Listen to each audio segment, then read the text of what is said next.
নবগ্রহ মণ্ডল হলো 9টি গ্রহের মণ্ডল। এখানে 9টি গ্রহের সম্পর্কিত শুভ প্রতীকগুলো অঙ্কন করা হয়। সাধারণত নবগ্রহ মণ্ডল নবগ্রহ শান্তি পুজোর জন্য অঙ্কন করা হয়। এই নবগ্রহ মণ্ডল ভোজপত্রের উপর সঠিক নিয়মে এঁকে সঠিক মন্ত্রের দ্বারা প্রাণ প্রতিষ্ঠা করে গৃহে যদি স্থাপন করতে পারেন, তাহলে আপনাদের কুণ্ডলীস্থিত যত রকমের গ্রহের নেতিবাচক দোষ আছে সেগুলো থেকে মুক্তি লাভ করা যায়, বাস্তু দোষ থেকে মুক্তি লাভ করা যায়।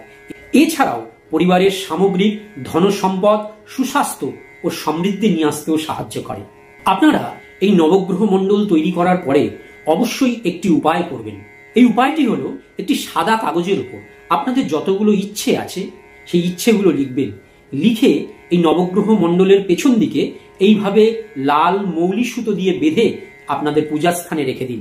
দেখবেন 2026 সালের মধ্যে আপনাদের এই সকল ইচ্ছেগুলো পূরণ হবেই হবে।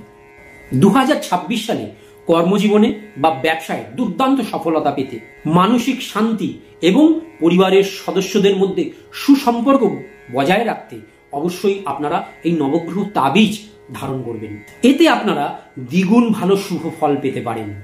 এই উপায় দুটি করলে শনি এবং রাহু কেতুর দ্বারা সৃষ্ট যে কোনো ধরনের গ্রহ দোষ থেকে আপনারা মুক্তি লাভ করতে পারেন। জীবনে আগত সমস্ত রকমের বাধা বন্ধকতাকে দূর করতে সাহায্য করতে পারে। সাথে সাথে যারা জীবনে আধ্যাত্মিক বিকাশ চান তাদেরকেও সাহায্য করতে পারে এই উপায় দুটি। যারা আমাদের থেকে এই নবগ্রহ তাবিজ এবং নবগ্রহ মণ্ডলম যন্ত্র সংগ্রহ করতে চান, তারা স্ক্রিনে দেওয়া নাম্বারগুলোতে দ্রুত আমাদের সঙ্গে যোগাযোগ করতে পারেন। নমস্কার, জয় গুরু, জয় মা।